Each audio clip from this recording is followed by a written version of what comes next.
প্রস্তুত আর্জেন্টিনা টানা দ্বিতীয়বার বিশ্বকাপের শিরোপা জিততে এবার শক্তিশালী একাদশ নিয়ে আলজেরিয়ার বিপক্ষে মাঠে নামছে ডিফেন্ডিং চ্যাম্পিয়নরা। দলে একাধিক ইনজুরি সমস্যা থাকলেও ফিরছেন এমিলিয়ানো মার্টিনেজ, অ্যাটাকিং পজিশনে থাকতে পারেন লিওনেল মেসি এবং হুলিয়ান আলভারেজ। মিডফিল্ড নিয়ে আছে মধু সমস্যা। সব মিলিয়ে আলজেরিয়ার বিপক্ষে প্রথম ম্যাচে কেমন হতে পারে আর্জেন্টিনা শুরু একাদশ, সেটাই জানবো রিপোর্ট। কাতারের লুসাই স্টেডিয়ামে ফ্রান্সকে হারিয়ে ৩৬ বছর পর বিশ্বকাপের শিরোপা জিতেছিল আর্জেন্টিনা। সেই স্মৃতি এখনো তরতাজা। তবে এবার আমেরিকার মাটিতে আরও একটি বিশ্বকাপ খেলতে মাঠে নামছে ডিফেন্ডিং চ্যাম্পিয়নরা। আলজেরিয়ার বিপক্ষে ম্যাচ দিয়ে মিশন শুরু করতে প্রস্তুত আকাশী নীল জার্সিধারীরা। আগের আসরে প্রথম ম্যাচে সৌদি আরবের বিপক্ষে হোঁচট খেলেও এবার সেই বেদনাদায়ক নজির ফিরিয়ে আনতে চাইবে না মেসির দল। তাই শক্তিশালী একাদশ নিয়ে মাঠে নামবেন কোচ স্কেলোনি, যেখানে থাকতে পারে একাধিক চমক। 2026 বিশ্বকাপের অন্যতম শক্তিশালী দল আর্জেন্টিনা। স্বাভাবিকভাবে ডিফেন্ডিং চ্যাম্পিয়ন হিসেবে তাদের নামের পাশে আছে ফেভারিটের তকমা। তবে টুর্নামেন্টের আগে একাধিক শীর্ষ খেলোয়াড়ের ইনজুরি ভাবিয়ে তুলেছে আকাশী নীল টিম ম্যানেজমেন্টকে। সেই ফাঁকফোকর বন্ধ করার অবশ্য সর্বোচ্চ চেষ্টা চালিয়ে যাচ্ছেন কোচ লিওনেল স্কেলোনি।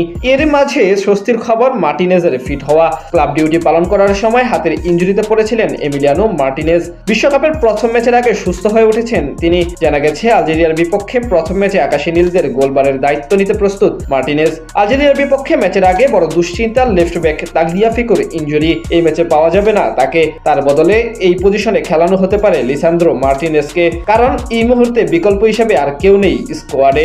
রক্ষণে সেন্ট্রাল ব্যাক হিসেবে থাকতে পারেন ক্রিস্টিয়ানো রোমেরো এবং নিকোলাস ওতামেন্ডি। অভিজ্ঞতার দিক থেকে অন্যতম গুরুত্বপূর্ণ সদস্য এই দুজন। এই জুটির উপর অনেকখানি নির্ভর করবে আর্জেন্টিনা, তাই এবার বিশ্বকাপেও তাদের উপর বাড়তি দায়িত্ব থাকবে। এছাড়া রাইট ব্যাকে গঞ্জালো মন্তিয়ালকে দেখা যেতে পারে আর্জেন্টিনা দলের সবচেয়ে শক্তিমত্তা মিডফিল্ড পজিশনে, যেখানে বলা চলে এক মধুর সমস্যায় আছেন ডিফেন্ডিং চ্যাম্পিয়নরা।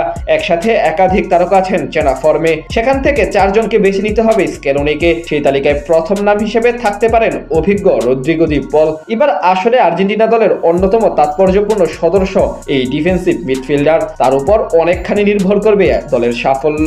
এছাড়া তার সাথে চমক হিসেবে থাকতে পারেন প্রস্তুতি ম্যাচে দারুণ পারফরমেন্স করা ভ্যালেন্তিনো বার্কো। পুরো মাঠে দৌড়িয়ে খেলার সামর্থ্য রয়েছে এই তরুণ ফুটবলারের। একসাথে একাধিক পজিশনে দায়িত্ব নিতে পারেন তিনি। দ্বিতীয়ার্ধে তাকে সাব করে নামানো হতে পারে অবশ্য এনজো ফার্নান্ডেজকে।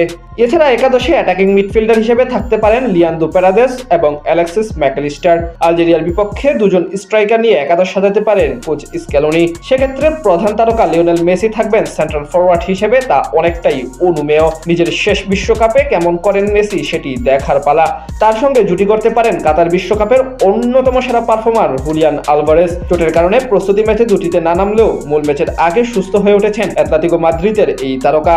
দ্বিতীয়ার্ধে দুজনের একজনকে সাব করে অবশ্য নামানো হতে পারে লাউতারো মার্টিনেজকে। তিনিও আছেন দারুণ ছন্দে। হন্ডুরাসের বিপক্ষে করেছিলেন 1 গোল। সব মিলিয়ে আলজেরিয়ার বিপক্ষে বেশ শক্তিশালী এবং ভারসাম্যপূর্ণ একাদশ নিয়ে মাঠে নামতে প্রস্তুত ডিফেন্ডিং চ্যাম্পিয়ন আর্জেন্টিনা। বিশ্বকাপের প্রথম ম্যাচে জয় তুলে নিতে মরিয়া আলবিসেলেস্তারা।